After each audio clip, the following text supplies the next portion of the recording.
ओम शांति। आज हम बहुत सुंदर क्लास पर बात करेंगे कि अपने घर को मंदिर कैसे बनाएं, क्योंकि वास्तव में अब वो समय आ गया है जब हम अपने घर को मंदिर बनाएंगे। क्योंकि आने वाले समय में अनेक आत्माएं दुखी परेशान हमारे घर पर आएंगी और उन्हें 1 मिनट और 5 मिनट बैठते ही उनके मन को शांति मिलेगी। तो आप सभी को अपने भाग्य पर अवश्य गर्व होता होगा कि भगवान जिन्हें बहुत प्यार करता है, जिन्हें आकर के स्वयं कहता हो कि बच्चे थक गए हो, पैर दबा दूं। रोज हम सभी को बाबा की दृष्टि मिलती है। बाबा हम सभी को बहुत महान बनाना चाहते हैं और हम बनना भी चाहते हैं। बनाने वाले को जितनी ज्यादा इच्छा है उतनी ज्यादा यदि बनने वाले को हो जाए तो दोनों के संकल्प समान हो जाए तो बनना तो बिल्कुल सरल हो जाएगा। टॉपिक बहुत सुंदर है कि घर घर को मंदिर बनाना है। माताओं को भाइयों को अपने घर को मंदिर बनाना है। सभी माता बहनें अपने मन में इस स्वयं को जागृत कर लें कि मैं इष्ट देवी हूं और ये घर मेरा मंदिर है। पहले संकल्प करें कि ये मंदिर है, इसे मुझे और सुंदर मंदिर बनाना है। क्योंकि आने वाला समय ऐसा है, बाबा तो ये चाहता है कि आपके घर ऐसे तीर्थ बन जाएं जो घर के सामने से यदि कोई गुजरे तो उसे लगे कि घर तो सभी हैं, लेकिन यहाँ से गुजरने से चित्त शांत हो जाता है। यहाँ आते ही मन में अलौकिक तरंगे उठने लगती हैं।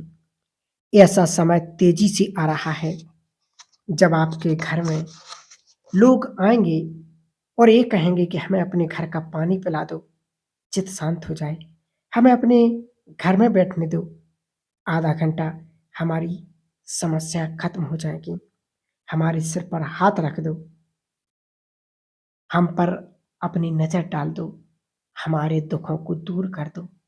ये समय बहुत ही जल्दी आने वाला है। सभी भाई बहनें और माताओं को हम एक ही संकल्प बताते हैं। आप अवश्य उस संकल्प को करेंगे।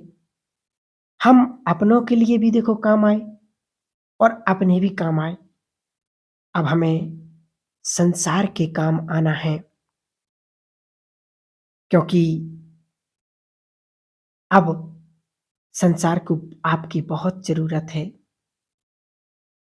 संसार के हमें दुख दर्द दूर करने हैं, विघ्न हमें हरने हैं। ऐसी इच्छा सभी को अपने अंदर लानी है।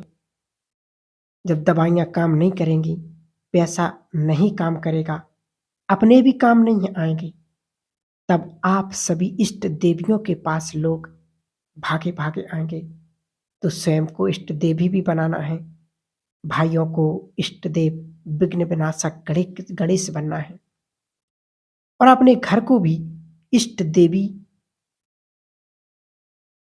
को समझने का प्रयास करना है कि मैं इष्ट देवी चैतन्य देवी हूं। बाबा शरीर के लिए भी कहते थे कि तुम चेतन देवियां आत्मा हो और ये देह तुम्हारा मंदिर है। तो क्या क्या करेंगे हम? मंदिरों में जाकर लोग क्या करते? पुण्य करते, मंदिरों में भोग लगाते, मंदिरों में बहुत पवित्रता होती है। किसी भी कारण से घर में अशांति हुई हो, झगड़ा होने लगा हो, व्यसन लग गए हों, आप सभी ये विश्वास कर लें, निश्चय कर लें कि मुझ में इतनी शक्ति है कि अपने घर के वाइब्रेशन को मंदिर तुल्य बनाने की ताकत है। कहते जहां लोग शराब नहीं पिएंगे, जहां लहसुन प्याज से बदबू आएगी, जहां पाप करने से लोग डरेंगे, घृणा करेंगे, जहां आते ही लोग उनका चित्त शांत हो जाएगा। मेरे अंदर ऐसी शक्ति है और मुझे अपने घर को ऐसा बनाना है। तो अपने चित्त को भी शांत करना है। और अपने योग को अच्छे से अच्छा बनाना है। अपनी शक्तियों को बढ़ाएँगे। सभी बाबा की माताएँ, बहनें विशेष यही टाइटल याद रखें कि मैं शिव शक्ति हूँ। इस घर की शिव शक्ति हूँ, अर्थात जो शक्ति शिव में है, वो मुझ में भी है। अपने अंदर आत्मविश्वास बनाएँ कि हम में वो शक्ति है और हम सबसे बड़ी बात ये है कि स्वयं भगवान हमें साथ दे रहा है। इससे बड़ी बात तो कोई हो ही नहीं सकती। बहुत ध्यान देने की बात है इस समय के लिए कि स्वयं भगवान हमें साथ दे रहा है, तो उसका हम फ़ायदा उठाएँ। यही बुद्धिमानी है और यही समझदारी है। एक कहावत है ना कि भगवान जब भाग्य बाँट रहा था, तब क्या तुम सो रहे थे? तो निश्चित है कि कभी तो भगवान ने भाग्य बाँटा होगा। तो अभी वही समय चल रहा है। यही सत्य ज्ञान का प्रत्यक्ष प्रमाण है। भगवान साथ दे रहा है, फ़ायदा उठाएँ। तो घर-घर को मंदिर बनाने के लिए सबसे पहली चीज़ रोज़ अमृत वेले आप सभी के घर में ज्ञान योग का प्रकाश फैलना चाहिए। घर-घर में अंधकार बढ़ता जा रहा है। टेंशन, तनाव, अशांति, कष्ट बढ़ता जा रहा है। आपको अपने घर में सवेरे-सवेरे ज्योति जगानी है, प्रकाश फैलाना है। कोई कारण नहीं देना कि हम सवेरे नहीं उठ पाते या हमारे पास टाइम नहीं है, लेकिन हमें उसका निवारण करना है। क्योंकि अमृत वेले सबसे पहले और सबसे सुंदर समय है, जब संपूर्ण आभा मंडल में स्वयं भगवान हमारे भाग्य बनाने आता है। जब हमें अनेक तरह के टचिंग देता है, अपना वरदानी हाथ हमारे सिर पर रखता है, हमारे दुखों को हरता है, समस्याओं को हरता है और एक नई प्रेरणा सुझाता है। इसलिए इस समय के लिए हमें बिल्कुल भी व्यर्थ नहीं गँवाना है।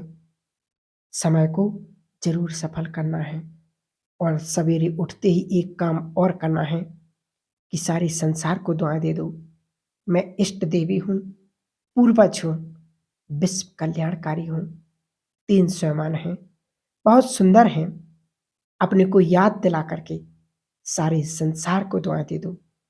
सबके कष्ट दूर हो जाएँ, सबका जीवन सुखों से भर जाए, सभी के विघ्न समाप्त हो जाएँ और सभी के रोग नष्ट हो जाएँ। सब आगे बढ़ें, ऐसी अच्छी-अच्छी दुआएँ दे दो, तो देखना कि तुरंत परिणाम आपको मिलने लगेगा। उनके रिटर्न में हमें बहुत सारी दुआएँ प्राप्त होगी और आपको एक सुखद फीलिंग आएगी। जिन्होंने आपको कष्ट दिया, जिन्होंने आपको सताया, जिन्होंने आपको धोखा दिया, उनका भी कल्याण हो।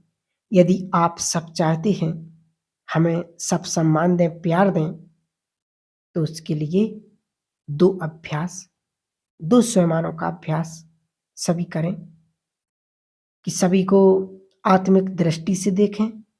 दिन में 2 बार इस चीज़ को देखें, अपने को देखें कि मुझ आत्मा से शांति की शक्ति निकल रही है और संसार की सभी आत्माओं तक पहुँच रही है। और दूसरा कि मैं एक महान आत्मा हूँ। कहते नहीं कि विचार बदल दो, तो संसार बदल जाएगा। अपने घर की वाइब्रेशन ऐसे बनाना है कि सब कुछ अलौकिक हो जाए।